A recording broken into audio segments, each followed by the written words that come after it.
The Lord be with you. Morning, good morning. Good morning. How are you? I don't have a name tag. My name's Ryan. Oh, It's ever living.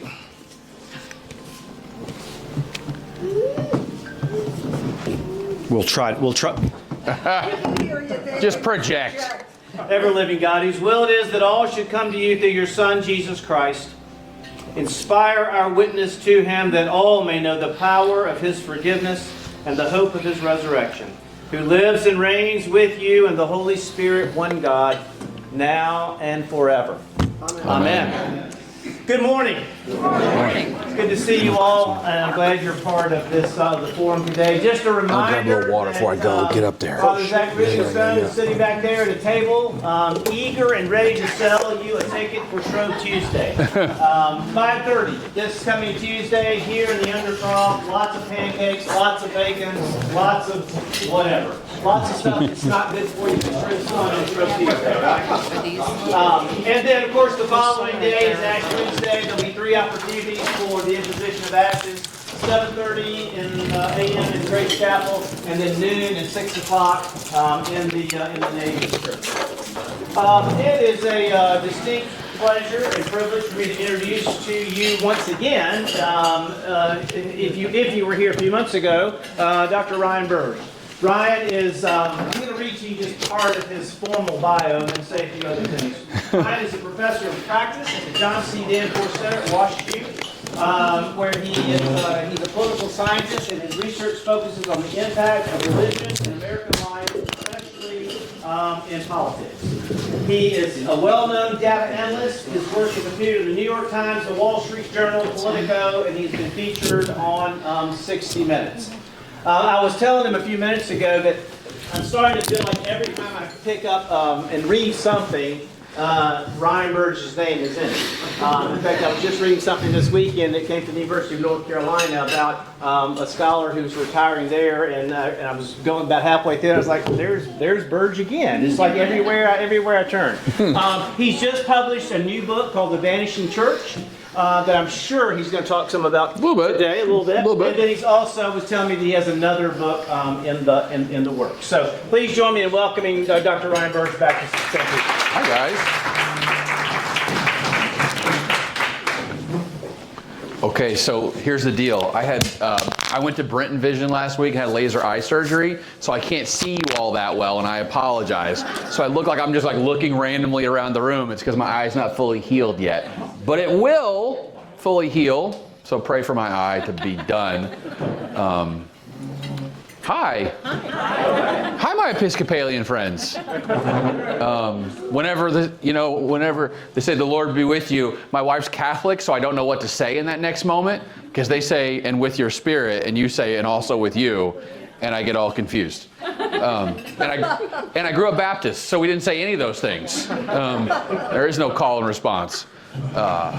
So hey, I'm going to talk about the Episcopal Church today. Seem relevant, topical. Part of this presentation is actually something I gave this presentation in Orlando a couple weeks ago to the Diocese of Central Florida, talking about sort of big trends going on in the Episcopal Church, American religion, and all those things. So this is what American religion looks like.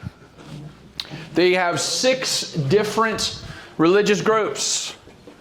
We have our evangelical friends here. We have our Catholic friends here.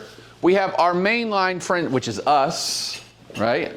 For those, my religious background is I grew up Southern Baptist, and then I went to a mainline denomination called the American Baptist Church, ABC USA, and I pastored there for 20 years.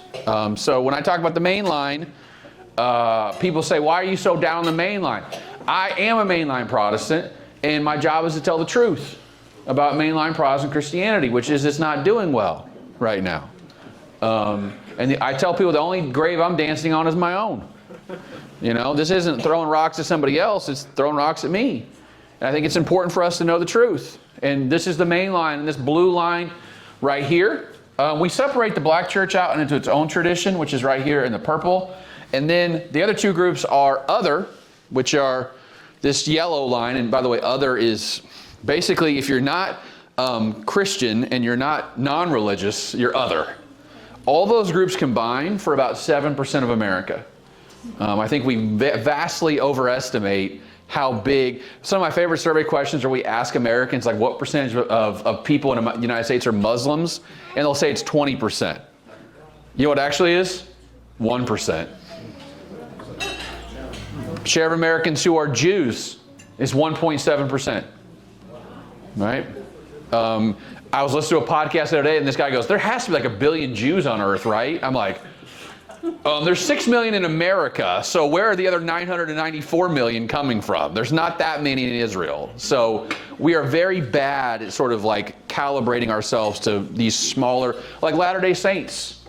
You know, they're 1% of America, yet we're all obsessed with LDS for some odd reason. Those groups are important, and I do write about them and talk about them. I had chapters about them in my book from Oxford University Press. But at the end of the day, everyone matters, but they don't, because there's just not that many of them, you know, in the grand scheme of things. For every one Muslim in America, there's 63 Christians. You know, like, let's put things in proper perspective, right? Most Americans are still Christians, and will be for at least the rest of my lifetime, more than likely.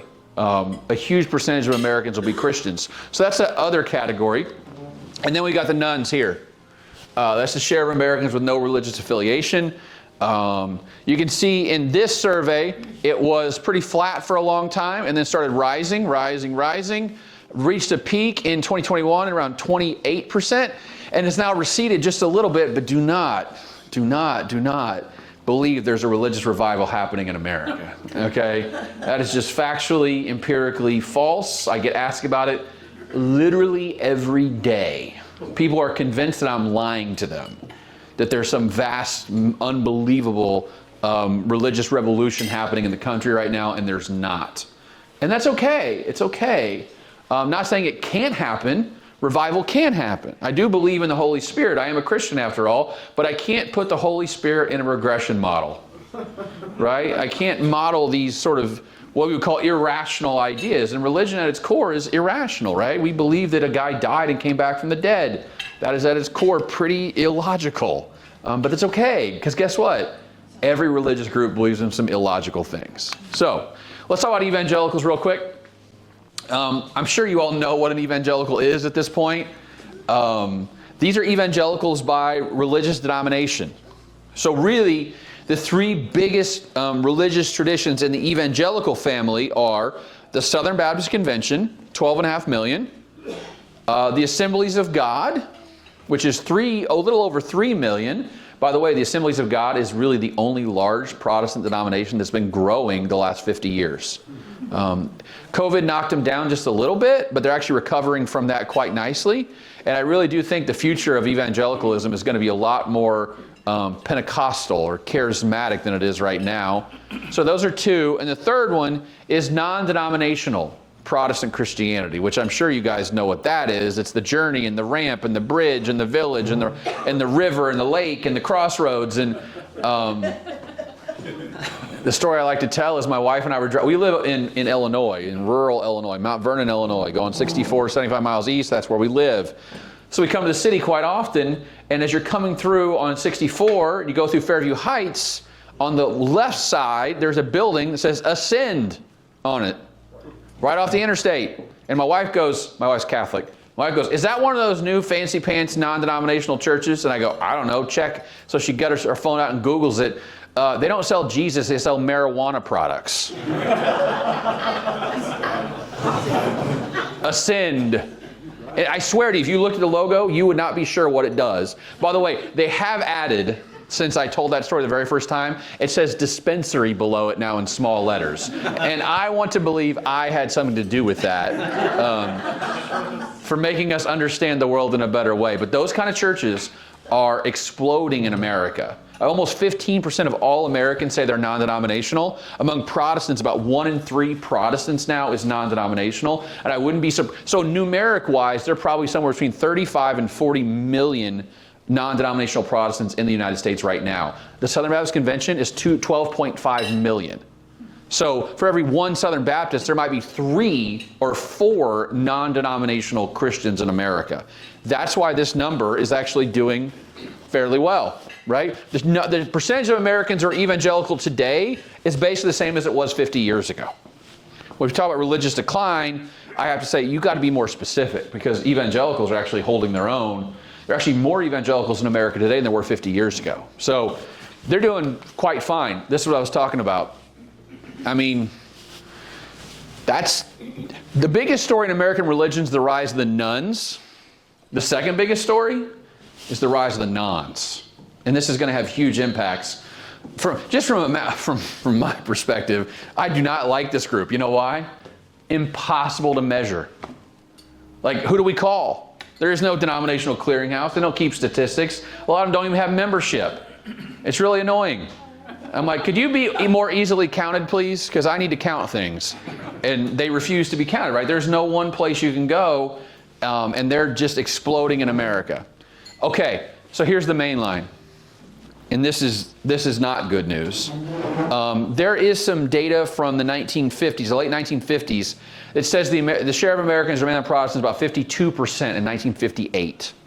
So over half of Americans were Episcopalians, Methodists, Presbyterians, Lutherans, American Baptists, Disciples of Christ, United Church of Christ.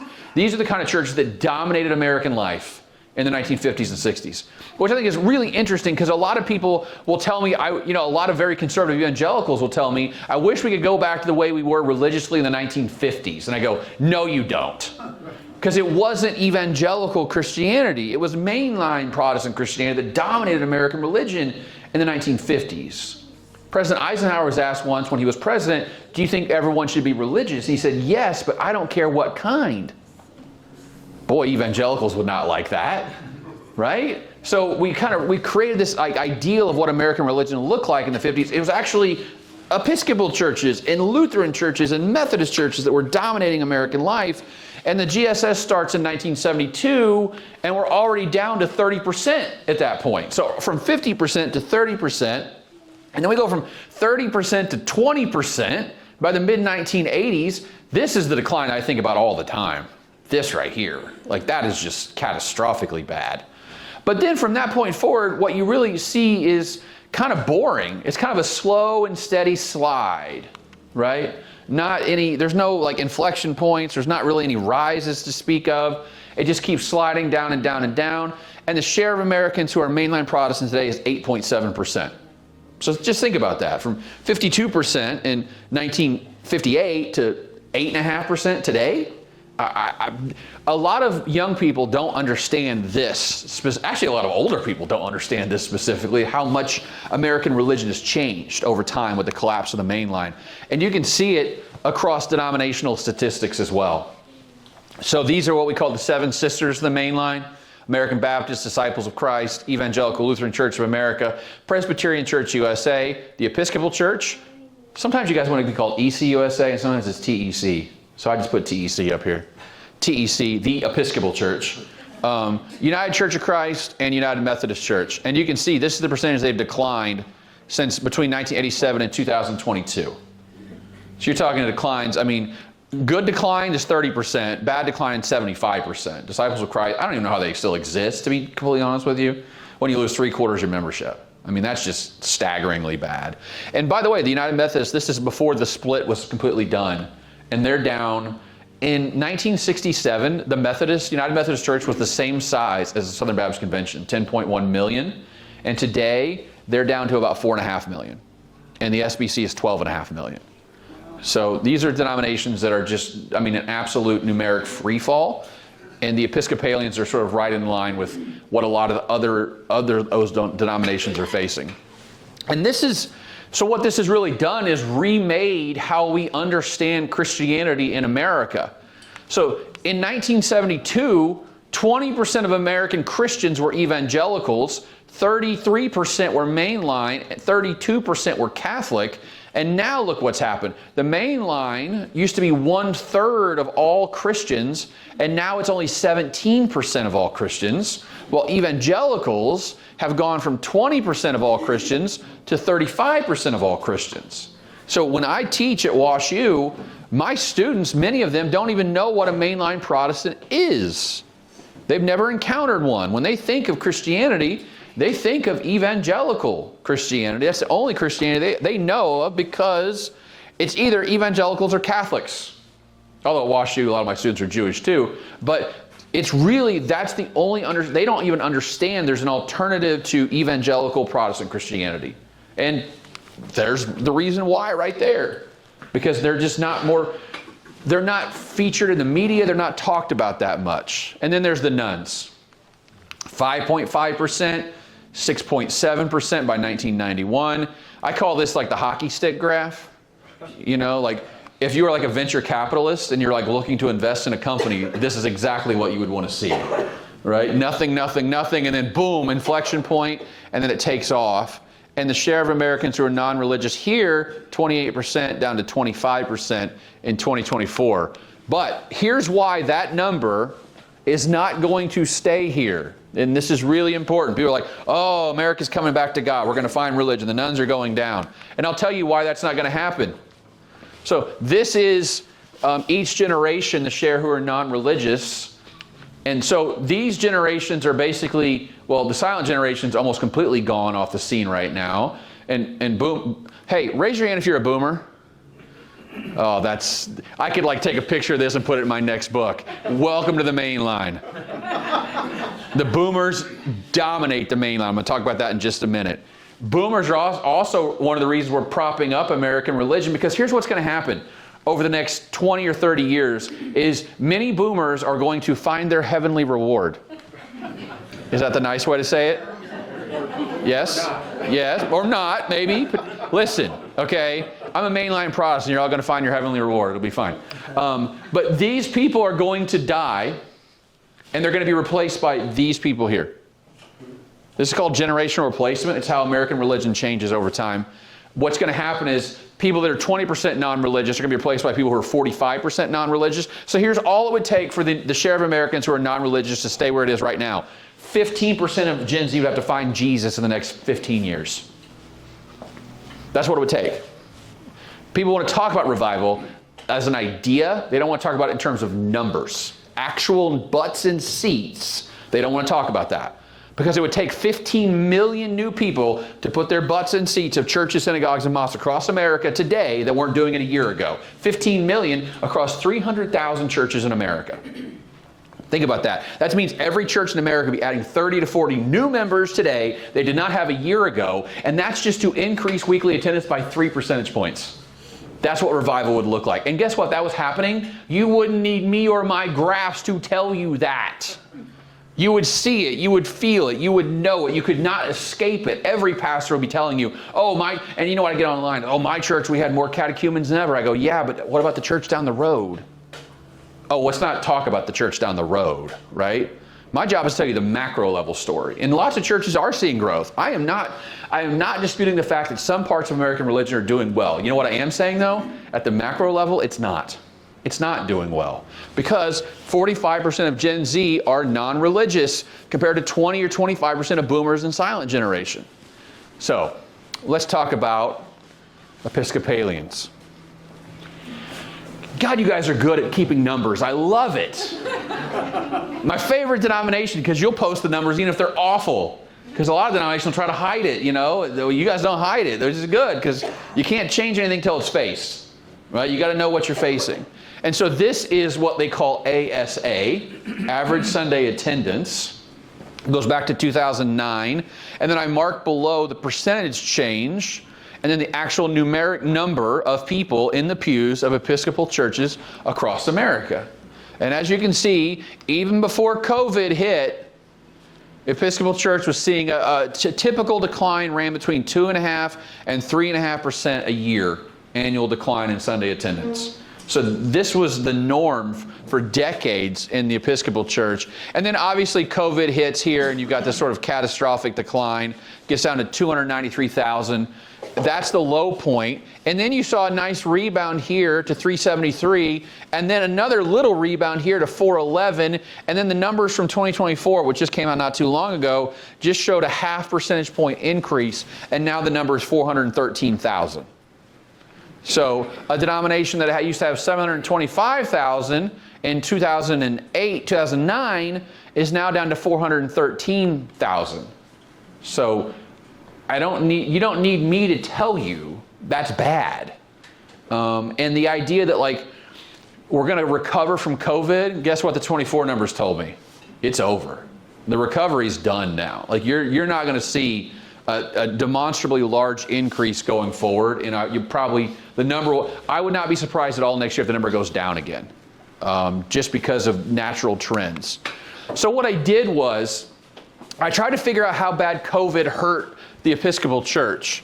So what I did was I ran a little simple projection model where I took the data from 2009 through 2019 and then shot a straight line through those points to project how many attendants you should have had in 2024 if COVID never happened. And that model predicts 457,000 in attendance. Your actual attendance was 413,000, which means your gap was 44,000. So if you want to know the number, like ASA, that actually COVID caused was about 44,000, about 10% below what it should be. And by the way, I've done this for 4 or 5 different denominations, and they're all in the same general category between 8 and 10%. Yes, sir? Where do you get your statistics? Oh, the Episcopal Diocese provides all of it for me in nice spreadsheets. It's fantastic. God bless them. It's your tithe dollars at work. Thank you. You know what a lot of denominations do now? They cut all that. Because we don't have to have that. And I'm like, oh, you do need to have that. But they don't listen to me. But I find it other ways, don't worry. So this is money, okay? So this is really, I think this might actually be the more important story than the ASA. The ASA story is important. This one's also important. So in 2014, the average, all I did was divide the annual offering by weekly attenders. So the average weekly attender gave $2,057, okay? And then this is the actual number reported by the denomination over time. And you can see in 2021, it actually goes up to $4,561. This is the inflation line. Okay, so if we want to keep that number steady all the way through 2024, it would be here when actual giving per attendee is $3,508, which is $800 higher than that projection line would tell us. So actually, what the data says is the average Episcopalian is giving significantly more today than the average Episcopalian was 10 years ago. That's good, right? The average Episcopalian is significantly more generous than the average Episcopalian was in 2014. But that's only part of the story. Because if you look at total revenue, so this is total plate and pledge, which I had to learn what that term meant, plate and pledge. Everyone calls it something different. You guys call it plate and pledge. So it was $1.3 billion, but then I tacked that with inflation. The number, just to keep that $1.3 billion constant, it would need to be about $1.7 billion in 2024, and it's really only $1.45 billion. So the question is, how can that number look so good and that number not look so good? Fewer people. You can't outgive declining attendance, essentially. The people who are here are more generous than ever before, but there are just not enough of them to make up the gap in that funding ratio, and therefore the entire church is actually taking in less funds now than they were 10 years ago, and this is sort of an intractable problem. I don't know how you overcome this easily, because you can't really ask people to give more because they already are giving more. It's just the hole's getting bigger because of this, because overall attendance has gone down so much. So it could be a lot worse. You know, if we kept that dollar number there, the gap here would be significantly wider. So it's sort of a mixed bag of things to be said here. Number of givers has gone down, average giving per giver has gone up, but you still have this really significant funding gap here that's going to be it's going to sustain itself all the way through. Now, other numbers, this is why I love the Episcopal Church, because you guys don't just give me ASA and membership, you got baptisms and burials and confirmations and marriages, so other things the church can do. Again, here, I don't see a whole lot of evidence of any sort of like major uptick after COVID. Obviously, you had to clear some stuff out after COVID. But you see baptisms have trended slightly downward the last couple of years. Now, this is really fascinating to me is burials have trended slightly downward, which I wouldn't have guessed with boomers and older folks here. Confirmations have sort of leveled off, and marriages, there were less than 5,000 marriages done in Episcopal churches in America last year. 4,951 against 24,000 burials. I always tell people when you're doing more burials than baptisms, you got some problems. That's a structural problem, right? And guess what? 24,000 burials, 19,000 baptisms. That's not good. Because remember, for every burial you do, you have to do one baptism, not to increase your numbers, but just keep the boat level. So that's a sort of structural problem. And I say this to every group I talk to, man, conversion is crazy hard. The best way for your denomination's tradition to stick around is have babies and keep them. That is the easiest way for a tradition to maintain itself and sustain itself going forward. And that looks like it's imperiled right now. And this is significantly imperiled because, like we just talked about, this is the age distribution of adults in a whole bunch of different religious traditions. And you guys, congratulations, are the oldest tradition I could find. I know. 22% of adult members are over the age of 75, and then another 41% are between 60 and 74 years old, and 6% of adults are between the ages of 18 and 29. This to me is the flashing red light on your dashboard of a tradition that is facing a looming crisis. So this graph comes from a piece I wrote a couple weeks ago with the very cheery title, "When is half your denomination going to be dead?" Because I don't think people fully realize what's going to happen in American religion in the next 20 years. Whatever we saw the prior 50 years is not going to apply in the next 20 years. And many, not just the Episcopal Church, but many other denominations are in a very difficult position because here's the share of each denomination's adults who are baby boomers. Half of your adult membership are baby boomers. Half. People go, oh, we've just been doing this generational replacement thing for generations, it'll be fine. People don't understand how numerically odd the baby boomers are. We've never seen a surge in babies like we saw between 1935 and 1955. And we'll never see it again. There's no generation, numerically speaking, that will fill the gap of what the baby boomers were in American society and American religion. It's not going to be a slow and steady decline. It's going to be a very quick decline. The quote I like to use is Ernest Hemingway was asked how he went broke, and he said 2 ways, gradually, then suddenly. And guess what? We're in the gradual phase right now, but the sudden phase is not that far away because baby boomers were born between 1946 and 1964. Which means the oldest baby boomers today are 80 years old. I know I'm being a beacon of hope and optimism right now. But I got to tell the truth. I got to tell the truth. And so this to me is the scariest thing of all, is how the baby boomers are basically propping up many of the largest. And by the way, Southern Baptists aren't that far off. I show them this, they don't get very happy with me. So, okay, let me describe this. So this is what's called a bee-swarm plot, and this shows you the distribution of age for each of these traditions, so you can see where there's lots of young people, like Church of Christ, and where there are not lots of young people, like the National Baptist Convention.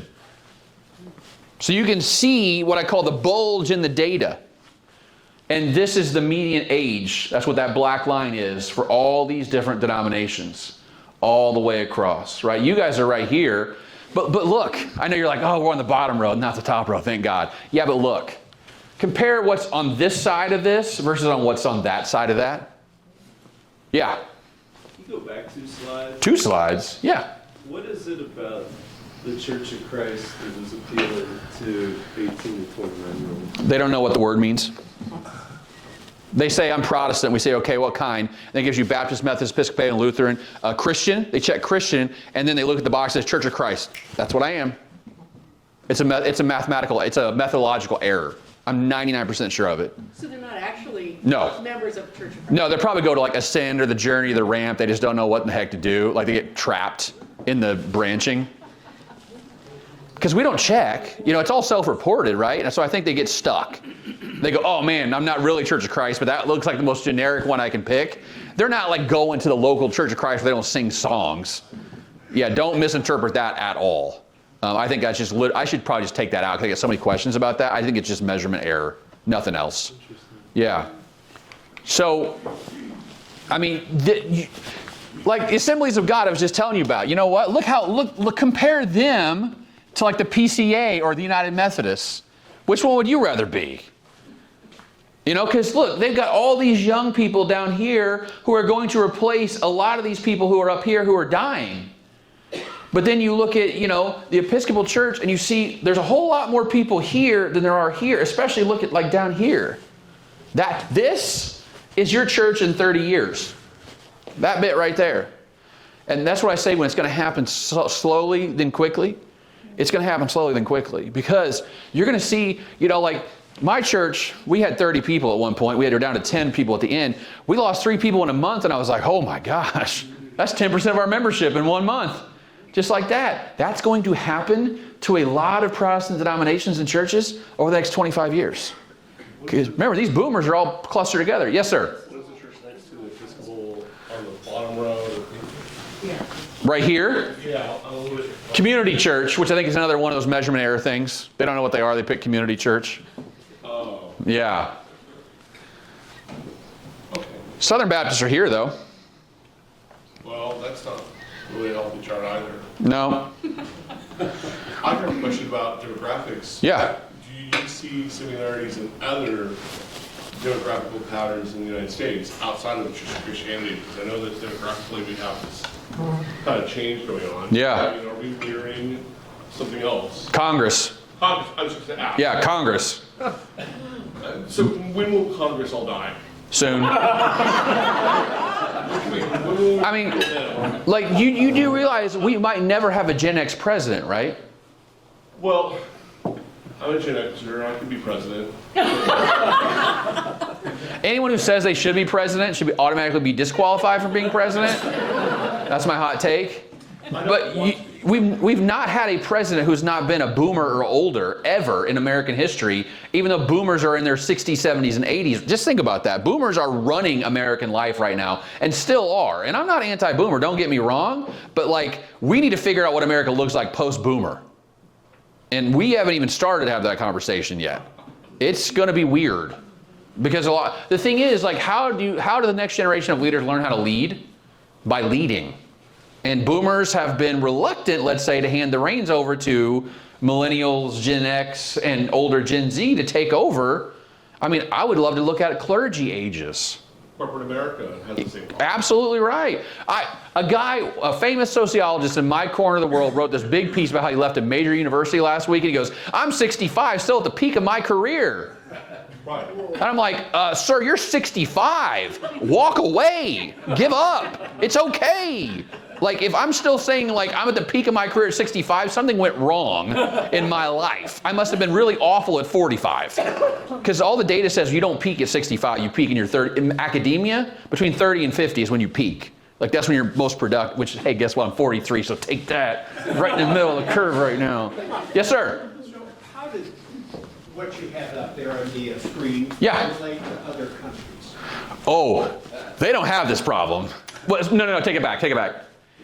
Outside developed country, like underdeveloped countries, global south countries, their pyramid's the opposite of this. Now, in the West, like Europe, they're in the exact same boat that we're in, actually worse in some ways, because their total fertility rate has dropped significantly over the last 25 years. I know this sounds such like an Elon Musk talking point right now, but total fertility rate is a huge problem in the West. Like, you know how we're going to pay for baby boomers being on Social Security forever? Immigrants. The math doesn't math any other way than bringing a lot of people into America, because our total fertility rate has fallen off a cliff. These are just data realities, not like, I'm not making a political point, I'm making a numbers point. The money's got to come from somewhere. And there's just not enough millennials and Gen Z. And now if you look at places like Japan, South Korea, their total fertility rate's down below 1 kid per woman. That's not 1 kid per person, that's 1 kid per woman. So just think about what that means for the future of a country. Like, schools are going to close en masse. I mean, we've got a real problem on our hands, and we're not talking about it in a real way. And guess what? I was talking to someone who's an economist. She studies fertility. She goes, the only thing I can figure that actually demonstrably raises fertility is being religious in the United States. That's the only factor I can find that has a measurable impact on fertility, is being religious. So if we all became Mormons, we'd solve this problem real quick. This is a little bit extreme. Yeah, maybe. But think about it. Episcopalians aren't shooting out 3 or 4 kids. Baptists aren't doing that, right? Jews aren't doing that. You know who's really not doing that? Atheists. Really not doing that.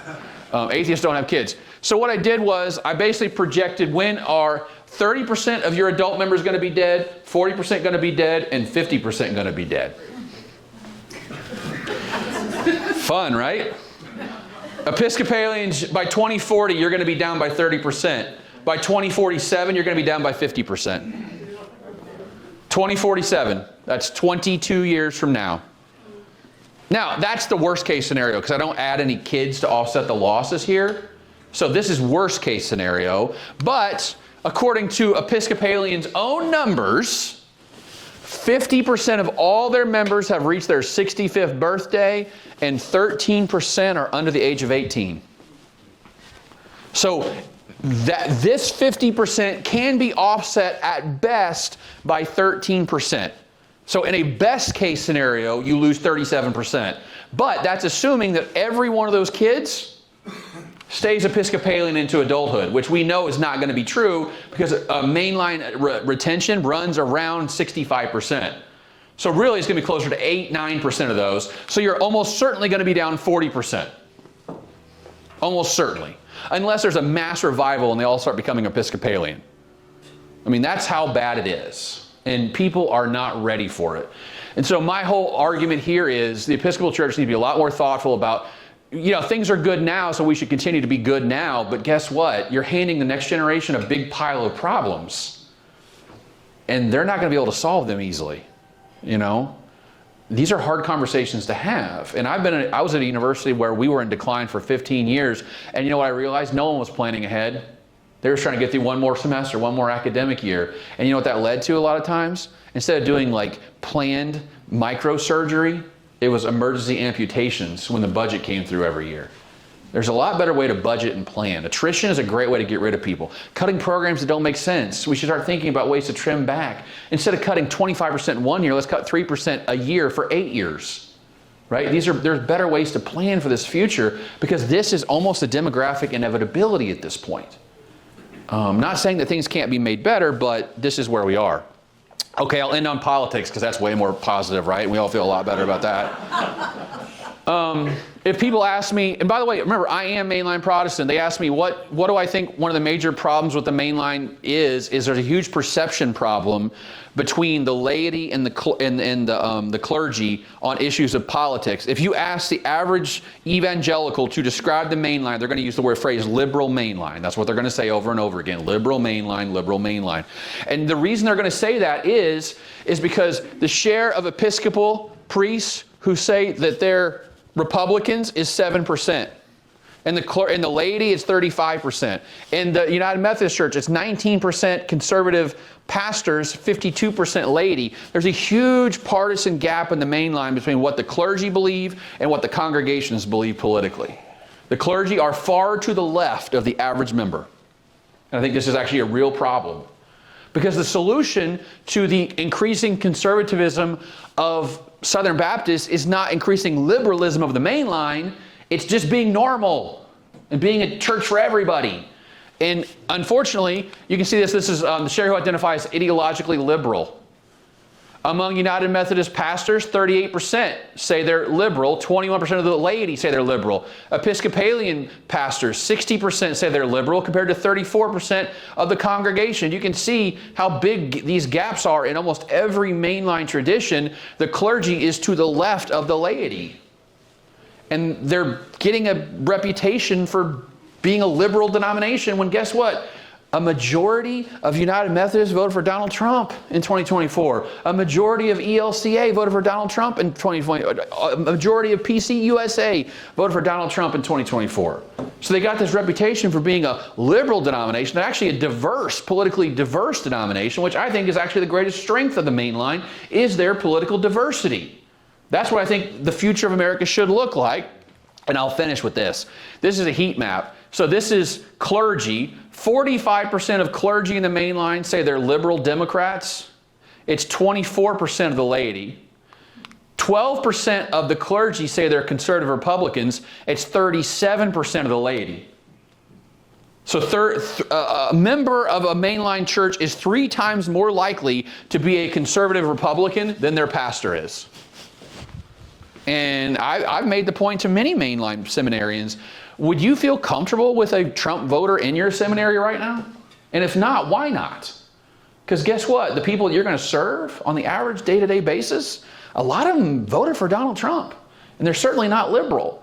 So I think this has actually in some ways become a death knell for a lot of what the mainline is because it's viewed as being ideologically liberal when really the people in the pews are fairly diverse politically. I mean, you got 37% here and 24% there. Like that's good diversity. And we should be, this to me is actually what's good for America, is what this looks like. You know, when we see these evangelical denominations, 80% conservative Republicans, like I look at this and go, more of that, please. I'm looking for a church like that, please. And in my new book, we talk about this. I think a lot of Americans are looking for a church that looks like this. Yes, ma'am. I read in the Wall Street Journal probably a month or 2 ago that in England, for example, there's a resurgence of young people going to church, and they're doing the ultra-conservative Catholic Church, Pentecostal, and Orthodox. Is that a similar movement in this country? The data on that's actually bad, I hate to say. Yeah. I don't want to go too much in the weeds methodologically, but I think there's a lot of, I'm deeply skeptical of certain things there. For instance, they're saying like the share of young men who believe in God without a doubt's tripled in the last 2 years. That just strains credibility. The survey, the one that got all the play is what's called the Quiet Revival, and it shows the share of young people going to church tripled in the last 5 years. That, you know, that just doesn't track.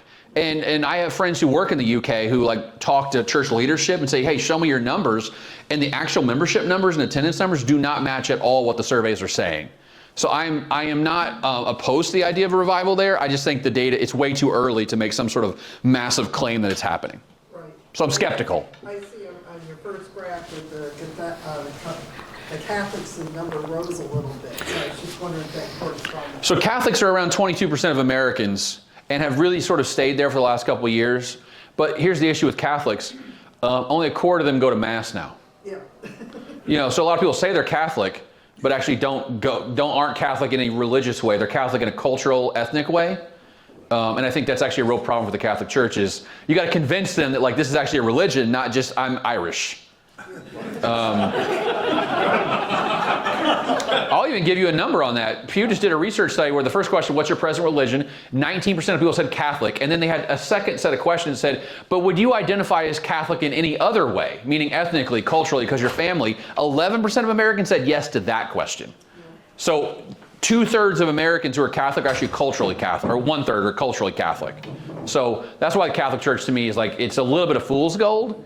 Even though my son just got confirmed Catholic a week ago, because my wife's Catholic, she's Irish Catholic, and you know, Lent's coming up, Ash Wednesday's on Wednesday, and my wife goes, hey, you don't have to fast because you're not 18 yet. He goes, oh, I want to fast. So I think that's really interesting. You know, an anecdote of one, right? N of one.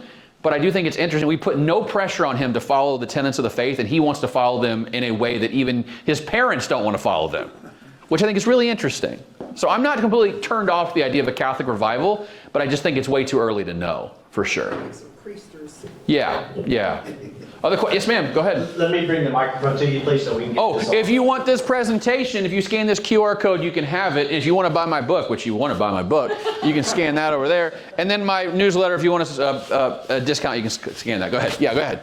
Okay, so I've been thinking about this as you've been speaking, which is that it's something that's not directly in your purview, but it seems really related, which is that young people are waiting longer and longer and longer to get married. Yeah. I know from, and again, an N of one, that for us, going to church we got really focused once our children started to be that age. We went, and so I just keep thinking all these kids are waiting, like I'm looking at my own daughter waiting, and I know she's actually just been going to church.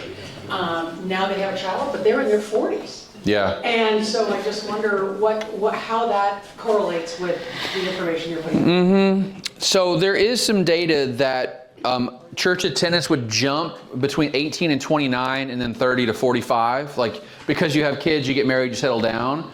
But what the data says is that jump is actually becoming smaller with every successive generation. And what's even more fascinating is, hey, boomers, when you guys were in your 30s, 31% of you went to church every week, and today, 31% of you go to church every week. So there's the idea of like religion increases with like lifespan is actually demonstrably false. In every generation we've seen, from the boomers, silent went up, no, greatest went up as they age, but beyond that, no. There's no evidence that we become more religious. After we get past 30, that's pretty much what we're going to be for the rest of our lives. And the fact that we're having kids later, I think, doesn't really have, because a lot of people are like, you got to realize having kids is actually like a reflective of a whole bunch of things. Like it's just religion and politics and, like views toward life. I just saw a recent poll. They asked young conservative men, what's your number one priority? Getting married, having kids. Out of 15 things, they get a list of 15. What's your priorities? That was number one. Among liberal women, it scored 14th out of 15 as getting married and having kids. So even like their values are completely like misaligned on what this group wants versus what that group wants. And I don't think religion is the only cause of that. I think it's partly the cause of that, because every religion on earth says be fruitful and multiply in one way or the other. But I think it's almost like an ideological thing. I'll hear people tell me, I don't want to have kids because the world's going to hell, and I don't want to, global warming, and we don't have enough food, and all these things. So it's bigger than that. It's not just about religion, but the decline of religion definitely tracks with the decline of fertility in America. Women working as well. And women working, for sure. For sure. Although the data says that people who are the most likely to go to church, people with college degrees, making between $60,000 and $100,000 a year. That's actually a big misnomer. People are like, it's just all the uneducated, like poor people going to church in America. The data says the exact opposite of that. The most likely churchgoer in America is someone with a 4-year college degree making between $60,000 and $100,000 a year. That's the sweet spot of American religion when it comes to and think about, drive to that evangelical non-denom down the road. You know what it's going to be full of? White collar, slightly upper middle class, college degreed folks. That's what the future of American religion looks like. Unfortunately, the average American read not enough Karl Marx when they were a kid, and think that religion's the opiate of the masses. In America, it's the opposite of the opiate of the masses. It's actually the landed class that go to church the most. In Europe, it's the opposite. And don't even ask me to explain that because I have no idea. I've never even been to Europe, so they don't have air conditioning.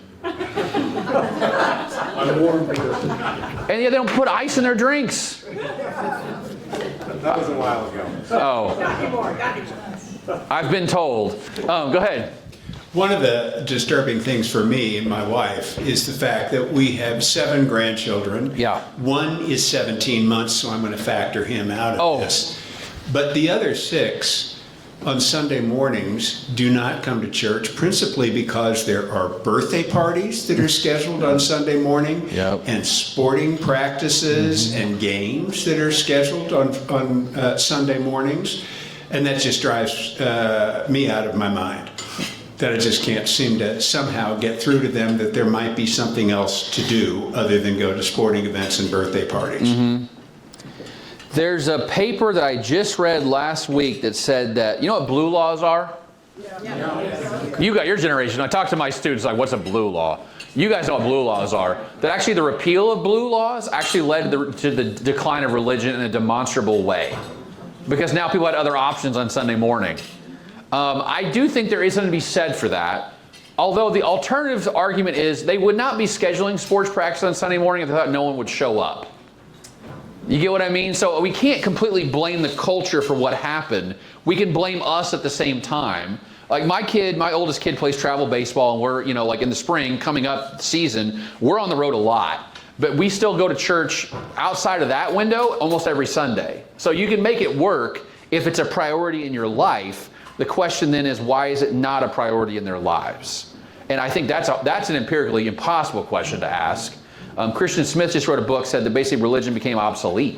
Like it just doesn't do anything for anyone anymore, and that's why they stopped going, which I think is a really neat explanation that you can't define in any way, because you can't like measure obsolescence.